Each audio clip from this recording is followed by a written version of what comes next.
മുഖ്യമന്ത്രി പിണറായി വിജയനും പൊതുമരാമത്ത് വകുപ്പ് മന്ത്രിയും മരുമകൻ കൂടിയായ മുഹമ്മദ് റിയാസിനും ശരിക്കുള്ള പണി കേന്ദ്രത്തിൽ നിന്നും ഇപ്പോൾ കിട്ടിയിരിക്കുകയാണ്.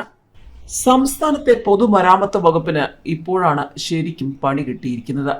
കേന്ദ്രം അതിശക്തമായി തന്നെ രംഗത്തിറങ്ങിയിരിക്കുകയാണ്. സംസ്ഥാനത്തെ പഴിച്ച് ദേശീയപാത അതോറിറ്റി 3 പദ്ധതികളുടെ DPR കരാർ റദ്ദാക്കി. കേരളത്തിലെ 3 പ്രധാന ദേശീയപാതകളുടെ നിർമ്മാണത്തിന് വിശദ പദ്ധതി റിപ്പോർട്ട് തയ്യാറാക്കാൻ ഏർപ്പെട്ട കരാറുകൾ ദേശീയപാത അതോറിറ്റി റദ്ദാക്കുന്നു.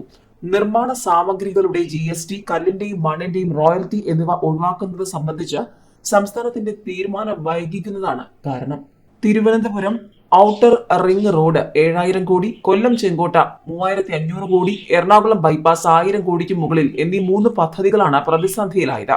നിലവിലെ കരാർ ഒഴിവാക്കി സംസ്ഥാന തീരുമാനം വരുന്ന മുറയ്ക്ക് പുതിയ കരാർ നൽകാനാണ് അതോറിറ്റി ആലോചിക്കുന്നത്. ഇക്കാര്യം സംസ്ഥാന സർക്കാരിനെ അറിയിച്ചിട്ടുണ്ട്. കേരളത്തിന് പുറത്തുള്ള 3 ഏജൻസികളെയാണ് DPR തയ്യാറാക്കാൻ 3 വർഷം മുൻപ് ഏൽപ്പിച്ചത്. കാലാവധി കഴിഞ്ഞിട്ടും ഫീസ് നൽകിക്കൊണ്ടിരിക്കുകയാണ്. സ്ഥലം ഏറ്റെടുക്കൽ പ്രാഥമിക ഘട്ടത്തിലായതിനാൽ ഏജൻസികൾക്ക് ഉടമകളുടെ സ്ഥലത്ത് കയറി പരിശോധിക്കാൻ കഴിയില്ല. റിംഗ് റോഡിൽ മാത്രമാണ് 11 വില്ലേജുകളിലെ സ്ഥലം ഏറ്റെടുത്തത്. വിഷയത്തിൽ 3 തവണയായി മുഖ്യമന്ത്രിയുമായി ചർച്ച നടത്തിയെങ്കിലും തീരുമാനമായില്ല. GST ഒഴിവാക്കുന്നതിനോട് ധനവകുപ്പിന് എതിർപ്പാണെന്നാണ് സൂചന. റിംഗ് റോഡിൽ GST വിഹിതമായി 211 കോടിയും റോയൽറ്റി ഇനത്തിൽ 11 കോടിയുമാണ് ഒഴിവാക്കുമ്പോൾ സംസ്ഥാനത്തിനുണ്ടാകുന്ന നഷ്ടം.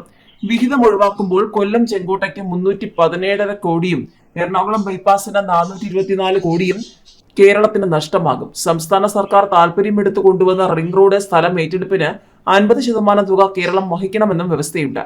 എറണാകുളം ബൈപ്പാസ്, കൊല്ലം ചെങ്കോട്ട പാതകളുടെ നിർമ്മാണ ചെലവ് പൂർണ്ണമായും വഹിക്കാമെന്നും നിർമ്മാണ സാമഗ്രികളുടെ GSTയും റോയൽറ്റിയും ഒഴിവാക്കണമെന്നും കാണിച്ച് കേന്ദ്രമന്ത്രി നിതിൻ ഗഡ്കരി ജൂലൈയിൽ മുഖ്യമന്ത്രിക്ക് കത്ത് നൽകിയിരുന്നു. ഡൽഹിയിൽ നടന്ന ചർച്ചയിൽ മുഖ്യമന്ത്രി ഈ ആവശ്യം അംഗീകരിച്ചതോടെയാണ് പദ്ധതിയുമായി മുന്നോട്ടു പോകാൻ കേന്ദ്രം തീരുമാനിച്ചത്.